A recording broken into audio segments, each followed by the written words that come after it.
much satisfaction having entertained people. అందరూ ఒకసారి చెప్పడం సాంగ్ పాపం ఎంత ఇబ్బంది పెట్టారు శాస్త్రి గారు. కానీ దారుణం సార్ 10 days తర్వాత ఫస్ట్ రాసిన వెర్షన్ నేను చదివి వినిపిస్తే చాలా బాగుందని అంటే తెగ తిట్టాడు మన ఇద్దరిని. ఫస్ట్ రాసిన ఇదని నన్నైతే మామూలుగా తిట్టలేదు.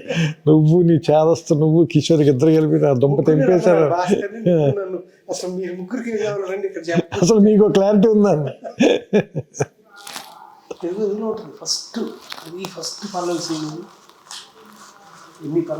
నాకు గుర్తుంది ఫస్ట్ పల్లవి ఏది ఉంటుంది ఒక్కసారి చెప్పలేవా? ఇది పైన ఉంది సార్ ఒక్కసారి చెప్పలేము. ఇది ఫస్ట్ అదే ఫస్ట్ పల్లవి కాపీ చేసింది తను రాసిన డేట్లు ఇది ఫస్ట్ పల్లవి. ఒక్కసారి అయిపోయింది కదరా ఫస్టే రాసే కదా ఎదురుగానే ఉంటుంది అంటే సినిమా కథ మొత్తం ఇందులో ఉంటుంది. ఫస్ట్ చూడండి సార్ 4 లైన్లు అవే ఉన్నాయి. చెంత చేరి పంచుకోవ ఆశని శ్వాసని మన గుండె గుప్పెడంతా తన ఊహ ఉప్పినంత ఉదిగుండ మనకే వదిలేయమంటూ బతిమాలుతున్నవే. ఆ 4 lines వాడాం సినిమాలో కూడా. అన్యాయం కదా సరే 10 days మళ్ళీ 10 days తర్వాత మళ్ళీ అక్కడికి వచ్చి బెస్ట్ పార్ట్ ఏంటంటే not to say anything about anybody, ఆయన రాసిన ప్రతి పాట 4-5 సీన్లు కలిపి అందులో చెప్పాల్సిన సారాంశం అందులో ఉంటుంది మనకి, లేకపోతే కథలో సారాంశం కానీ. అండ్ మీరు మొన్న అన్నారు చూసారా పాట అక్కర్లేదని చెప్పే పాటలతో వచ్చేది ఆయన ఒక్కడే సార్. ఆయనకి పాట రాస్తే డబ్బులు వస్తాయి కదా, కానీ ఆయన అలాగే ఇక్కడ పాట పడదండి. అవును 4 రోజులు నా పాట రాయడానికి కేటాయించి నేను షూటింగ్కి అన్ని ఏర్పాట్లు చేసేసుకున్నాను, నువ్వు పాట రాసేసి మిక్స్ చేసి షూట్ చేయగలను. సరే నువ్వు వెళ్ళిపోమన్నాడు ఆ రోజు. అన్నయ్య ఉన్నాడు తర్వాత నువ్వు ఫోన్ చేశాను, సార్ రా పాట అవసరం లేదు రావు చాలా బాగుంది కదా చూడు అంత బాగుంది నేను రాస్తాను సినిమాలో ఉండదు దీంట్లో ఇది మిస్సింగ్, ఈ రెలవెన్స్ లేదు ఇక్కడ, it's not needed for the film అంటే నేను Tirumala Kishore thank you sir అని వచ్చేసి అయినా హీ టుక్ ఇట్ వెరీ చాలా ఒక సీక్రెట్ ప్రొఫెషనల్గా తీసుకున్నాడు ఆయన. చాలామంది సీరియస్గా అంటారు కదా, లేదు సీరియస్గా కూడా కాదు, నేను చాలా డివైన్ ప్రొఫెషనల్గా తీసుకున్నాను. మన కోసం ఇప్పుడు పాట రాయాలి తను తృప్తి చెందంటే మాకు ఇవ్వడం మనం పట్టుకెళ్ళడం కుదరదు, ఆ ఇంకొంచెం రాదు బయటికి పేపర్ రాదు. రాస్తా పాడి నా ఇంకా చూసేవాడు నాకు తెలుస్తుంది అని చెప్పి అమ్మటి పేజ్ మర్చేవాడు. దాదాపు మేము ఇద్దరం కలిపి 400 రాత్రులు గడుపుకుంటాం. అంటే 89 పాటలు, ప్రతి పాటకి ప్రతిరోజు రాత్రి ఆయనతో ఉండాల్సింది. That was my fortune. I was so fortunate to spend so much time with him. చాలా సమయం గడపగలిగాం. ఒక చిన్న ఉదాహరణ, గౌరీ అనే సినిమాకి ఒక పాట రాశారు. పాట అంతా ఓకే, కోటికి నాకు ఓకే, శాస్త్రి గారికి ఓకే. వాయిస్ మిక్సింగ్కి వెళ్ళాల్సిన చోట ఒక చిన్న ఇబ్బంది పడ్డాడు కోటి. ఎవరే అని తను ఇచ్చిన ట్యూన్లో ఉంది, అది ఇందులో లేదు, నేను అడ్జస్ట్ చేసుకుంటాను శాస్త్రి గారు అన్నాడు. నువ్వు అడ్జస్ట్ చేయడానికి లేదు, నేను మళ్ళీ రాసి పట్టుకొస్తాను. 3 రాత్రులు ఆ ఎవరే అనే మాటతో ఎంగేయడం కోసం మొత్తం పాటంతా రాశాడు. మహానుభావం, మరి ఏం చెప్పాలి, అద్భుతంగా ఉంటుంది సార్ గౌరీ అనే సినిమాలు. అలాగే అది కూడా నువ్వే కావాలి కళ్ళలో కళ్ళు పిడిచో చాలా దానికి ఎక్కువ రోజులు అని రాసిన పాట అది. మిగతావన్నీ చాలా ఫాస్ట్గా రాశారు, మిగతావన్నీ మద్రాసులో రాసేసారు. మరి సినిమాతో చెప్పాలి కదా, ట్యూన్స్ అన్నీ అయిపోయినాయి అప్పటికి. ఇది మనం వేరే క్లైమాక్స్ రకరకాలుగా అనుకున్నాం. అవును 35 days కొట్టుకుని చివరికి మీరు విజయం సాధించే అంటే నాకు వేమూరి సత్యనారాయణ గారు వీళ్ళందరూ స్టార్ వర్డ్స్ కదా, ఆలోచన వేధించేవాడు. నీకు అర్థం కావట్లేదు, నువ్వు యూత్ సినిమా చేస్తున్నావు కరెక్టే, బట్ ఎల్డర్లీ పీపుల్ కూడా రావాలంటే ఇది కావాలి కదా అని. నేను 2 minds నువ్వు చెప్పినప్పుడు చాలా అద్భుతంగా నచ్చింది నాకు, అంటే చాలా యూత్ఫుల్గా ఉందని. బట్ ఈ సెక్షన్ ఆఫ్ ఆడియన్స్ కానీ అదేనంటే మనం అంటే నేను ఎందుకు కన్విన్స్ అయ్యానంటే మీరు చెప్పినప్పుడు మన సినిమా చూసి ఫస్ట్ బాగుంది అనుకున్న ఇన్సెప్షన్ పాయింట్ అదే కదా. దాన్ని మళ్ళీ ఇప్పుడు ఈరోజు ఎందుకు డిఫై చేస్తున్నాం అంటే ఈగో వల్ల, లేదా ఇంకేదైనా మనం క్రియేట్ చేయాలని మన క్రియేటివ్ ఈగో అనేది. బట్ అది కదా అసలు యాక్చువల్గా మనని అటువైపు పుల్ చేసింది. అలా ఆ సినిమా చేయాలని మనం పుల్ చేసిన విషయం అదే కదా. మిగతా సినిమా అంతా మారుస్తున్నప్పుడు అసలు మీరు ఏ ఒక్క సీన్ అందులో మనం వాడలేదు, మీరు దేనికి అపోజ్ చేయలేదు, ఈ ఒక్కటే మాత్రమే యాజ్ ఇట్ ఈజ్ అలాగే ఉండాలని ఎందుకు అంటున్నారు. సో అది నాకు స్ట్రైక్ అయింది. అది స్ట్రైక్ అయిన తర్వాత నేను అప్పుడు భాస్కర్ గారితో చెప్తే ఆయన కూడా లేదు లేదు లేదు ఆయన వాదనలో నిజం ఉంది, మనం ఎంత టఫ్గా మాట్లాడినా సరే అని. అప్పుడు ఆ తర్వాత రోజు మళ్ళీ వచ్చి దానికి మార్చి మళ్ళీ రాసాము. అప్పుడు అది ముందు బాలు గారు కూడా పాడారు ఒక వెర్షన్, ఎంతవరకు గుర్తుంది? కళ్ళలోకి నాకు గుర్తులేదు సార్, గుర్తులేదు. భాస్కర్ అది బాగుంటుంది అన్నాడు, కానీ భాస్కర్ ఫిమేల్ వాయిస్ అయితే బాగుంటుంది. చిత్ర గారితో బాగుంటుంది యాక్చువల్గా. నేనంటే నాకు అది విన్నట్టే గుర్తు, బాలు గారి విన్నట్టు గుర్తులేదు నాకు. తర్వాత ఇది చెన్నై నుంచి వచ్చింది, టేప్ రికార్డులో పెట్టుకొని క్యాసెట్ పెట్టి కళ్ళం నీళ్ళే. వాడు తరుణ్ కూడా వచ్చాడు, వాడు పడుకోట. శాస్త్రి గారు రాసిన మన పాటల్లో మాట ఇవ్వమా చెల్లి నుంచి ప్రతిదీ చిత్ర గారి పాట, స్రవంతి వాళ్ళ పాట కదా క్లైమాక్స్ సాంగ్స్. తర్వాత దిల్ రాజు కూడా అనేవాడు, భయ్యా నీకు మళ్ళీ అనే పాటలు మా చివరిలో లాస్ట్ సాంగ్. అదే ఆ సాంగ్ చాలా వాటికి ఇన్స్పిరేషన్ సార్.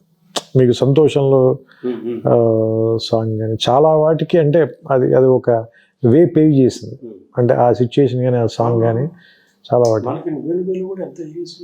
చాలా చాలా మంచి పాట రాశాడు ఆయన కూడా, బాగా రాశాడు. నేను కొంత తీయలేక నేను నాన్నగారికి చెప్పాను, సరే మీరు మ్యాజిక్ చేసిన ఏం చేయాలి నాకు తెలియట్లేదు అన్న. ఆయన రాసినది బాగా తీయలేదు, నాకు అర్థమవుతుంది, మీరు కొంచెం పని చేయాలి దీంట్లో అంటే, సార్ నాకు వదిలిపెట్టండి అన్నది. అదే ఎక్కువ రోజులు ఎడిట్ చేశాడు ఆయన ఆ సాంగ్. అంటే స్రవంతి అంటే పాటలు కదా బేసిక్గా, సినిమా అది యాక్చువల్గా. అంటే నేను చెన్నై ఫస్ట్ టైం లేడీస్ స్టైల్కి వచ్చినప్పుడు నాకేదో ప్యాషన్తో రాలేసి, ఎవరో స్నేహితులు వాళ్ళందరికీ సినిమా తీయాలని కోరిక ఉండి ఒక అడ్మినిస్ట్రేటివ్ ఆఫీసర్ నేను, ఇతనైతే చేస్తాడు బాగా అనే ఉద్దేశంతో వచ్చి ఆ సినిమా అయ్యేటప్పటికి నాకు పరిచయం అయిన వ్యక్తులు ఒక సీతారాం శాస్త్రి గారు, ఒక తనిఖీల భరణి, హరి అన్మూరు, ఇళయరాజా గారితో పనిచేయటం, వంశీ లాంటి మనిషి, విమర్శించగా, ఇది కదా క్రీమ్ ఆఫ్ ది ఇండస్ట్రీ. అంటే ఒక్కొక్క క్రాఫ్ట్లో ది బెస్ట్ పీపుల్తో అసోసియేట్ అయ్యి ట్రావెల్ చేసే అవకాశం, దీన్ని విడిచిపెట్టి ఎట్లా వెళ్తాను నేను?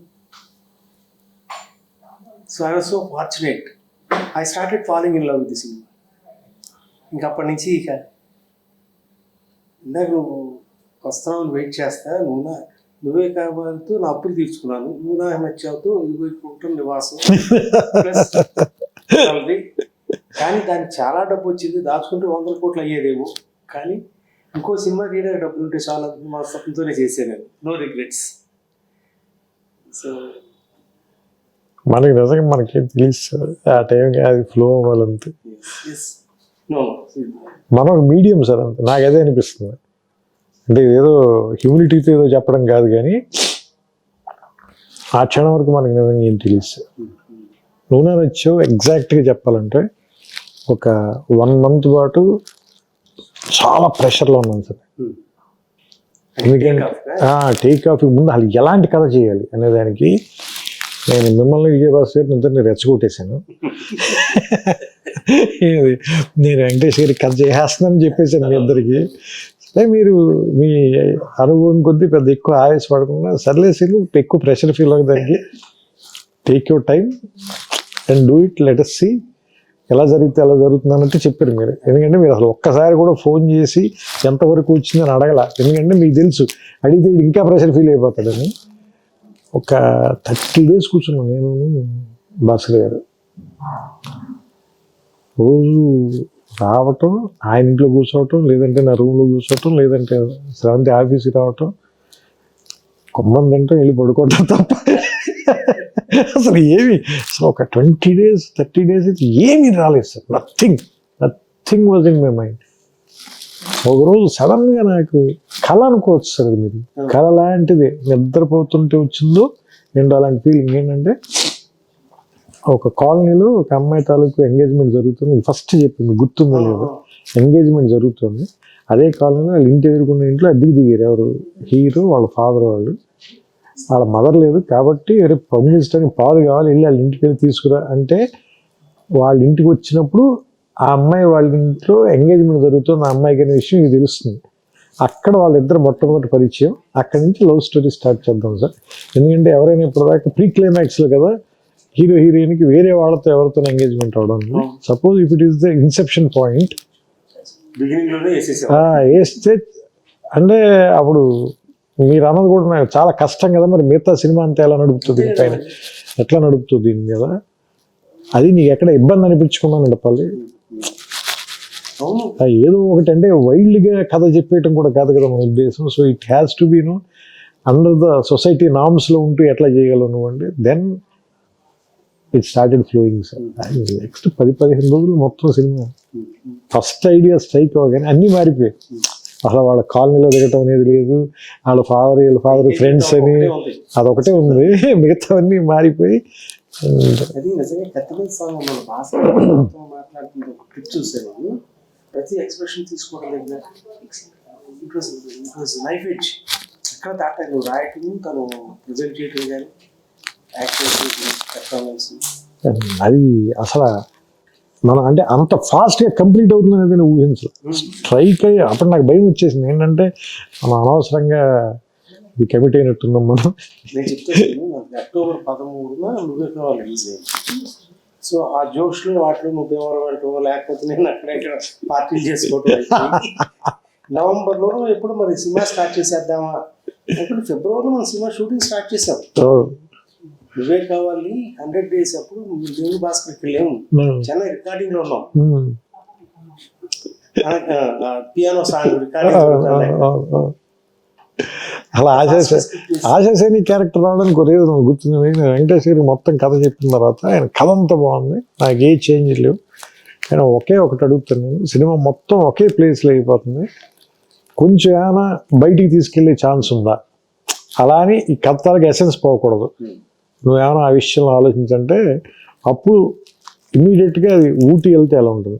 ఊటీ వెళ్ళాలంటే అసలు ఆ అమ్మాయిని ఫస్ట్ ఇంట్రడ్యూస్ చేస్తే బెటర్ కదా. సో అలా ఫస్ట్ హాఫ్ జస్ట్ ఇంట్రడ్యూస్ చేయొద్దు, ఓ సాంగ్ ఉంటే బెటర్ కదా. సో అలా ఆ సాంగ్ వచ్చింది. సో దానివల్ల 2 సాంగ్లు వచ్చాయి. సెకండ్ హాఫ్లో బోనం ఉత్సవాలు వచ్చింది, ఫస్ట్ హాఫ్లోనేమో ప్రియతమ పాట వచ్చింది. అంటే భాస్కర్ గారికి ఏమో 6 పాటలు ఉండాల్సింది. అవును, వాళ్ళిద్దరు ఆర్మీ కనెక్షన్ కదా. శాస్త్రి గారు కూడా అదేనా, ఇది భువన్ చంద్ర పాట అయ్యాది. ప్రీతమ అని రాసినట్టున్నారు కదా, భువన్ చంద్ర గారు రాసినట్టున్నారు ప్రీతమ పాట పియానో సాంగ్.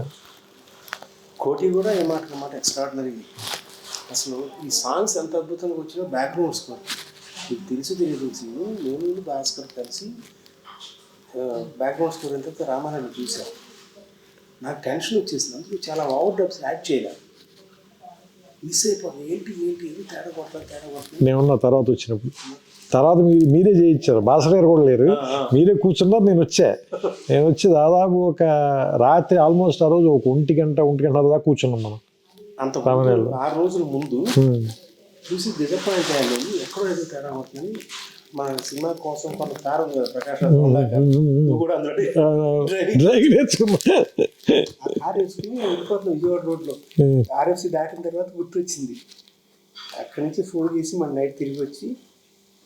లేదా నెక్స్ట్ డే మీరు ఉన్నప్పుడు నేను కూడా వచ్చి నాతో కూడా ప్రతి సీన్లోనూ చేసాం. మళ్ళీ అప్పుడు నాకు గుర్తుంది, అతను పక్కన ఒక అతను ఉండేవాడు అసిస్టెంట్, ఎవరు మన జీబు, కరెక్ట్ జీబు ఉండేవాడు.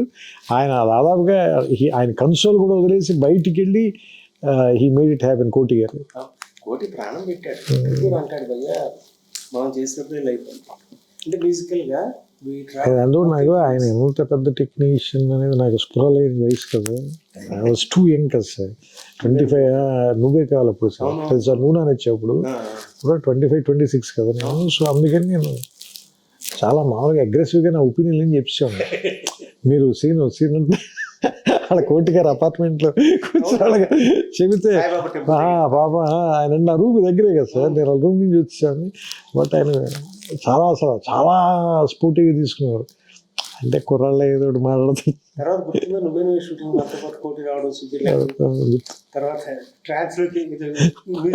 పప్పులో చికెన్ కలిపి ఉండేవాడు గుర్తుందా మీకు? మీరు అన్నారు ఇది ఒక విచిత్రమైన వంటకం అయ్యేది, ఇప్పుడు దాకా నేను ఎప్పుడు తినలేదన్నారు. అలాగే హారతి గుర్తుందా మీకు? ఆ రోజు పొద్దునే ఫైర్ డిపార్ట్మెంట్ వాళ్ళు పోలీసు వాళ్ళు వచ్చి తరుణ ఆరదిస్తుంటే భక్తి అంతా సామ్రాట్ పనులు వెలిగించాడు. చాలా డబ్బులు కట్టాం. అది గుర్తుంది నాకు. మీరు నీ భక్తి చాలా కాస్ట్లీ నాకు. పొద్దున్నే స్నానం చేసి మంచి టవల్ కట్టుకుని మరి పూజ చేశాడు పొద్దున్నే. మరి పూజ చేసి వాడు అమ్మగారికి చెప్పాలి కోసం వాడు నీకు చాలా భక్తిగా పూజ చేశాడు. ప్రియతమ పాటకి ముందు ఒక సీన్ ఉంటుంది సార్. ఆశా సైనికు వెంకటేష్ గారికి మధ్యలో ఒక సీన్ ఉంటుంది, పికప్ సీన్ ఒకటి. అంటే చాలా మెలోడ్రామాటిక్ గా మాట్లాడతాడు. నేను మిమ్మల్ని చూడలేను నేను, ఎందుకంటే మీ కళ్ళలో చూస్తే నేను తట్టుకోలేను ఇవన్నీ చెప్తాడు కదా. సీన్ ఒకటి రవీంద్ర బాబు గారు చాలా బాగా లైటప్ చేశారు. నేను లొకేషన్కి వచ్చాను, అది రామానాయుడు స్టూడియోలో పైన ఫ్లోర్లో తీశారు. అది నేను వచ్చినప్పుడు అసలు కాస్ట్యూమ్ కూడా చాలా బాగుంటుంది. ఎవరికి మన వెంకటేష్ గారి కాస్ట్యూమ్ కూడా చాలా బాగుంటుంది. అమ్మాయి కూడా చాలా బాగుంటుంది, ఎవరు ఆశాది కూడా మంచి కాస్ట్యూమ్. నేను చూస్తున్నాను, అది చూసి చాలా బాగా లైట్ చేశారు.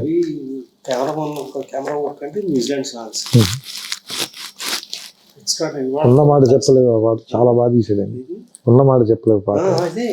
ఇది మీకు గుర్తుంది లేదు, మన బస్సులో వెళ్తుండేవాళ్ళం కదా, వెంకటేశ్వర వాళ్ళు సాయంత్రం చాలా ఆపేసి సన్సెట్ బాగుంది ఇక్కడ తీసేద్దాం 2 షాట్లని.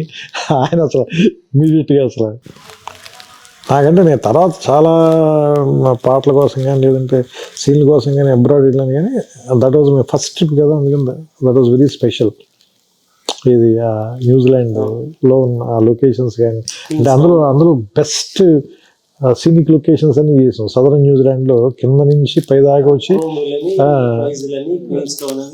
పై నుంచి ఫైనల్గా క్రైస్ట్ చర్చ్లో ఆగి అక్కడ ర్యాప్ చేసి దెన్ బయలుదేరాం మనం.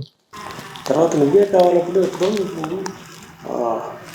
పెయింటింగ్ మీద బిల్డింగ్కి కలర్స్ వేస్తే దాని మీద ఒక సాంగ్ సిచ్యువేషన్ ఏదో అనుకునేవాడు. ఆకాశం దిగి వచ్చి మబ్బులతో పందిరికి లీడ్ అని చూసా, నీకు గుర్తుందో లేదు? నువ్వే కావాలప్పుడు ఎప్పుడు స్క్రిప్ట్ చెప్తాను, you had that in mind. Correct, paint colours వేస్తారు మ్యారేజ్ కి ముందు, ఇప్పుడు ఇంటికి కలర్స్ వేస్తారు కదా, దానిపైన అనుకున్నాను. దాంట్లో నుంచే ఆకాశం దిగి వచ్చి మబ్బులతో మన తండ్రి అట్లా. శాస్త్రి గారు దానికి ఎన్ని రోజులు రాశారు తెలుసా పాట? గుర్తు 8 రోజులు రాశారు. నేను ఆ పాటకి ఫుల్ ఫ్లెడ్జ్డ్ గా ఉన్నా పూర్తిగా. అంటే నువ్వు నా నచ్చాలి అన్ని పాటలు కూర్చున్నా నేను, ఎక్సెప్ట్ ఓ నువ్వు చాలా పాట ఒకటే తప్ప. ఎందుకంటే దానికి నేను హైదరాబాద్లో ఉన్నాను, మీరు అక్కడ ఉన్నారు కాబట్టి. బట్ మిగతా పాటలన్నిటికీ నేను అన్ని పాటలకి నేను ఉన్నా ఆయనతో పాటు. I was there sitting with him night time. ఎందుకంటే భాస్కర్ గారు 9:30 తర్వాత నుంచి పడుకునేవారు కదా. అందుకని ఈయన ఏదో లైన్ చెప్తే బాగుందన్న అంటే, భాస్కర్ నీకు వెళ్ళండి భాస్కర్ అంత ఎర్రగా అయిపోయి వెళ్ళి పడుకునేవాడే. చెరొక 3 సిగరెట్ ప్యాకెట్లు ఉండేది. ఎంత దారుణం చూడు పాపం ఆయన. Used to smoke right through the night. అసలు మామూలుగా వచ్చారు ఒక సాంగ్ గ్రీన్ కార్ట్లో రూమ్ తీసుకుని మనసు తాకి 12 రాత్రులు రాశాడు పాట, 12 nights. ఎలా చెప్పను, నా చేతస్థ కొద్ది రావడం నాకు ఏదో కావాలి అని అంట. ఏమిట్రా నువ్వు 12 నైట్లు ఇద్దరు చెరువుడు సిగరెట్ ప్యాకెట్లు ఎందుకు గ్రీన్ పార్క్ వచ్చి ఉన్నాను తీసుకొస్తే మొత్తం పీకలమై సిగరెట్ పీకలమై. అంటే దానికంటే కూడా తీవ్రత సార్ ఆయన ఏమంటారు దాన్ని, మిగతా అన్ని విషయాల కంటే కూడా ఆయన తీవ్రతే, విపరీతమైన భావ తీవ్రత కదా. ఆ తీవ్రత కదా ఆయన శరీరం జ్వలించిపోయిందేమో అనిపిస్తుంది నాకు. ఎందుకంటే లాస్ట్ 10 years ఆయన కూడా స్మోకింగ్ మానేశాడు కదా సార్. బట్ ఆయన భావ తీవ్రత శరీరం తట్టుకోలేకపోయింది. వాళ్ళకి ఇద్దరికి పడుకునే అలవాట్లేదు కదా సార్, మీకు ఆయనకి ఇద్దరికి. నేను మెల్లగా 1 గంటకి 2ంటికి వెళ్ళి బయట సోఫాలో పడుకునే ఉండేది. వీళ్ళిద్దరితో అవదలే, మనం పెట్టుకుంటే చచ్చిపోతాం మనం. ఎందుకంటే నాకు ఖచ్చితంగా 6 hours ఉండాల్సిందే. నాకు మీరు అప్పుడు నవల చదవడం మొదలెట్టారు రాత్రి 12-1 గంటకి ఎదురుకుండా కూర్చుని.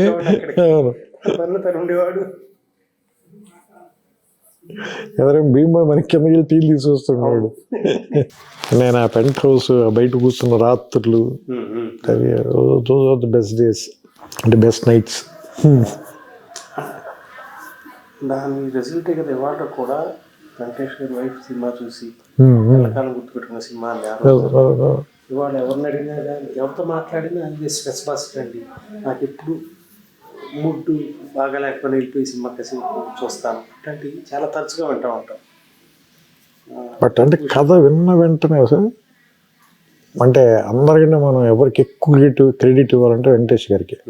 కథ విన్న వెంటనే గుర్తున్న కింద మీరు వెయిట్ చేస్తున్నారు. అవును, మీరు భాస్కర్ గారు అసలు తెగ టెన్షన్ పడిపోతుంది. వీడు పైకి వెళ్ళాడు, వీడు అసలు ఏం చెబుతున్నాడు, వీడు మనకి చెప్పిన కథ చెప్తున్నాడా లేదా ఈ టెన్షన్లో మర్చిపోయి వేరే అని చెప్తున్నాడు. అంటే నేను కంప్లీట్ అయిన తర్వాత కథ ఆయన అసలు కిందకు వచ్చి మీతో ఒకటే మాట, ఇప్పుడు వీఆర్ డూయింగ్ కిషోర్, గుర్తుంది కదా మీకు అన్నమాట, వీఆర్ డూయింగ్ దిస్ ఫిల్మ్ అంతే. అదొక్కటే మాట చెప్పాడు. ఇంకా అసలు ఏమి మాట, ఒక్క సింగిల్ లైన్ అంతే. అసలు ఎందుకంటే ఇమ్మీడియట్గా అప్పటికప్పుడు ఆయన ఏమంటారు అన్ని విషయాలు సెటిల్ చేసి వెళ్ళిపోయాడు అంతే. అంటే ఆయన చూశాడు ముందే సీన్. నాకు వెంటనే చెప్పాడు సార్, నెక్స్ట్ డైలాగ్ రాయడానికి ముందు ఇంకోసారి ఊటీ దాని కరెక్షన్ చెప్పడానికి వెళ్ళినప్పుడు, ఇది క్యారెక్టరైజేషన్ బేస్డ్ సినిమా సీన్ ఇది, దీని అందుకని ఏంటంటే నువ్వు నాకు డైలాగ్ రీడింగ్ మాత్రం కొంచెం 1-2 సార్లు నువ్వు నాకు ముందే డైలాగ్ రీడింగ్ ఇచ్చేస్తే నాకు if I have dialogue with me, so నేను ఇంకా ఏమన్నా దాని మీద వర్క్ చేయడానికి ప్లే చేయడానికి బెటర్ అవుతున్నా. ఫస్ట్ ఆయన అడిగింది నాకు డైలాగ్ ఇచ్చాను.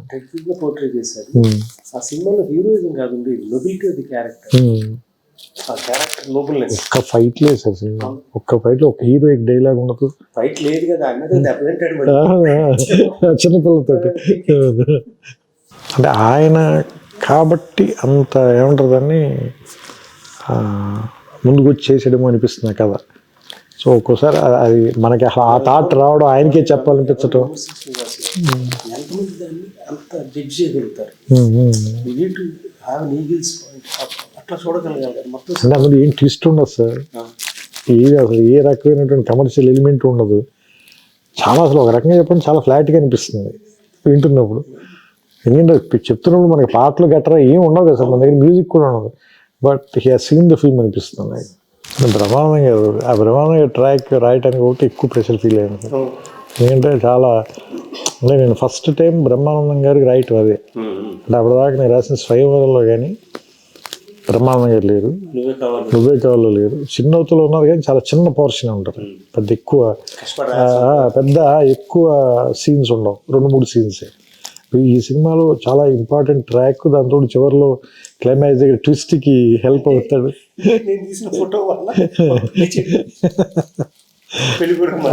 అంటే రకరకాలుగా ఉంది మాస్టర్, నాకు మాత్రం ఏం చేసండి ఇంటికి వెళ్ళి చూసుకోవాలి. సో ఇలాంటివి అంటే బికాజ్ సార్ భాస్కర్ గారికి కూడా చాలా సెన్స్ ఆఫ్ హ్యూమర్ కాబట్టి నేను రాయగలిగానేమో అనిపిస్తుంది. ఎందుకంటే కొన్ని చాలా సింపుల్గా చాలా ఫ్లాట్గా ఉంటాయి పేపర్ మీద రాసినప్పుడు. బట్ ఆయనకున్న సెన్స్ ఆఫ్ హ్యూమర్ చాలా very high level sense of humour. ఆయన ఒక 25-30 days రిహార్స్ చేసుకునేవాడు. మాడ్యులేషన్ 2 సీన్లు అయిపోయింది, 3 సీన్లు అయిపోయింది, రాయడం కాదు, దాని మీటర్ సెట్ చేయటం, అప్పుడు కొంచెం రిఫైన్ చేసుకోవడం. అవును. అంటే ఆయనకి ఆ హ్యూమర్ ఆయనలో లేకపోతే సార్ నేను అంటే ఇంకోళ్ళకి చెప్తే ఇప్పుడు అవతల వాళ్ళకి వాళ్ళు నో చెప్పారు అనుకోండి సార్, లేదంటే వాళ్ళు అర్థం చేసుకోలేదు అనుకోండి సార్, అది మీ దాకా కూడా రాదు, ఆ రూమ్లోనే అయిపోతుంది scene. You will never know అలాంటిది ఓ సీన్ వచ్చిందని మీకు తెలియదు. ఆయనకున్న ఆ సెన్స్ ఆఫ్ హ్యూమర్ కూడా నాకు చాలా అంటే ఆయన ఒక తెలుసు కదా మీకు, ఆయన కొంచెం క్వర్కినెస్ ఉండదు కానీ మంచి సెన్స్ ఆఫ్ హ్యూమర్ అయింది. సో అది ఏమంటుందని చాలా ఏమంటుందని అందుకని ఇప్పుడు ఎవరైనా అడిగితే అది ఎలా రాశారు, ఎవరి కాంట్రిబ్యూషన్ ఎంత మనం ఏం చెప్పలేము. ఏమంటుందని దాన్ని టోకెన్ వేసి ఇది నాది ఇది వాళ్ళది ఇది అయింది అలా చెప్పలేము. అంటే నేనంటే దాన్ని వెనక్కి లెక్కేసుకుంటే మీ ఏమంటుందని ఆయన అలసాని పెద్దని చెప్తాడు కదా, మంచి పద్యం రాయాలంటే ఏం చేయాలి అంటే మంచి భోజనం ఉండాలి, తర్వాత బ్రహ్మాండానికి కర్పూర తాంబూలం ఉండాలి, తర్వాత మనం చెప్పేది విని దాన్ని అర్థం చేసుకుని శభాష్ అనేటువంటి శ్రోతలు ఉండాలి. సో అందరూ ఇంపార్టెంటే. సో ఇప్పుడు నేను ఒక డైలాగ్ ఎందుకు ధైర్యంగా రాయగలనంటే అదే ఏమంటుందని భాస్కర్ గారు ఇంప్రూవ్ చేశారు కాబట్టి రాత్రి 12ంటికి మళ్ళీ ఫోన్ చేసి నన్ను అభినందించే ఒక మంచి అభిమాని లాంటి నిర్మాత ఉన్నాడు కాబట్టి. సో అంటే ఇవన్నీ అండి. అలాగే నేను కథ చెప్పిన వెంటనే దాన్ని లేదు ఖచ్చితంగా ఈ సినిమా చేసి తీరాల్సిందే హీరో ఉన్నాడు కాబట్టి ఇలా ఇంతమంది ఉన్నారు కాబట్టి అది జరిగింది సార్. లేదంటే నా ఊహలో మిగిలిపోయి ఉండొచ్చు, లేదంటే మీ ఆఫీస్లో గదిలో అయిపోయి ఉండొచ్చు. మనకి సినిమా మీద ఎంత నమ్మకం అంటే కట్ చేయబుద్ది కదా ఒక ఇది కూడా మీకు గుర్తుంది ఒక సీన్ మధ్యబంది దగ్గర ఇద్దరు మాట్లాడుకుంటారు వాళ్ళు సుహాస్ని అతను ఎప్పుడున్నా ఎవరైనా ప్రేమించేవాళ్ళు అతను అవతల పక్కన సీరియడ్ తాగుతూ ఉంటాడు. అది ఎడిటింగ్ లో తీసేద్దాం అనేది మీ అభిప్రాయం అంటే నేను కొంచెం మరి ఎట్టి పరిస్థితి ఇది అంటే అది రివర్స్ సార్. అది మీకు తెలుసు సామాన్యంగా ప్రొడ్యూసర్ తీసేయమంటాడు, ఇన్సెక్యూరిటీ ఫీల్ అయ్యి లాగుతుంది తీసేయండి బాబు అంటే మేము రివర్స్ పోరాడాలి లేదండి చాలా బాగుండదు. ఇక్కడ ఇది పూర్తిగా రివర్స్ అంటే మేము తీసేద్దాం అంటే లేదు లేదు మీకు గుర్తు లేదు. నేను భీమవరం నుంచి ఫోన్ చేశాను మీకు. నేను సంతాప సభలో ఉన్నోళ్ళ ఉన్న నా పరిస్థితి ఆల్రెడీ భీమవరంలో. ఎందుకంటే ఎవరు నేను సినిమా చూశాను సార్, సినిమా చూసి బయటకు వచ్చి నేను కూడా సార్ చాలా గొప్పలాగా నేను ఎవరిని అడగకూడదు అని అడుగుతాను. ఆ బయట ఎవడో కనిపిస్తే నేను అడిగాను, అడిగితే వాడిని 2-3 వారాలని అన్నాడు. నా పరిస్థితి అర్థం చేసుకోండి సార్. నేను ఇంటికి వెళ్ళి జెన్యున్గా చెప్తాను సార్, మా అమ్మలో తలగా పెట్టి పడుకున్నాను. నేను చోక్ కాదు, మా అమ్మలో తలగా పెట్టి పడుకున్నాను. నీ సినిమాలకి పనికిరానేమో ఏదో ఫ్లూక్గా రాసి ఉంటాను 2 సినిమాలు, నువ్వు చెప్పినట్టే నేను తప్పు చేశాను, లెక్చరర్ ఉద్యోగం చేసి ఉంటే బాగుంటుంది అంటే పాప మా అమ్మకి అర్థం కాలే. ఆవిడ కొంచెం బెమ్మిలు ఎత్తిపోయింది. ఆవిడ ఏంటి వీడేంటి ఇలాంటివన్నీ మాట్లాడుతున్నాడని.